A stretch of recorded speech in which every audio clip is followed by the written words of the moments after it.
રાજકોટમાં હવે દારૂ પીને બસ ચલાવનાર ડ્રાઈવરોની હવે ખેર નથી. તો રાજકોટથી આલા મહત્વપૂર્ણ સમાચાર સામે આવ્યા છે, જ્યાં સરપ્રાઇઝ ચેકિંગ હાથ ધરવામાં આવ્યું હતું વિભાગીય નિયામક.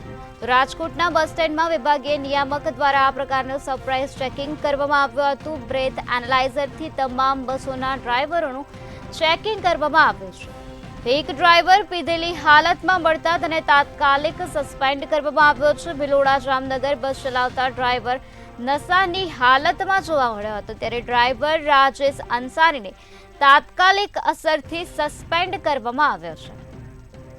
તો વિભાગીય નિયામક દ્વારા આ પ્રકારનું સરપ્રાઇઝ ચેકિંગ હાથ ધરવામાં આવ્યું હતું, ત્યારે એક ડ્રાઈવર પીધેલી હાલતમાં મળતા તેને તાત્કાલિક અસરે સસ્પેન્ડ કરી દેવામાં આવ્યો છે. ડ્રાઈવર રાજેશ અંસારીને સસ્પેન્ડ કરવામાં આવ્યો છે. તો હવે દારૂ પીને બસ ચલાવનાર ડ્રાઈવરોની ખેર નથી. રાજકોટનો આ બનાવ છે, જ્યાં બસ સ્ટેન્ડમાં વિભાગીય નિયામકનું સરપ્રાઇઝ ચેકિંગ હાથ ધરવામાં આવ્યું હતું.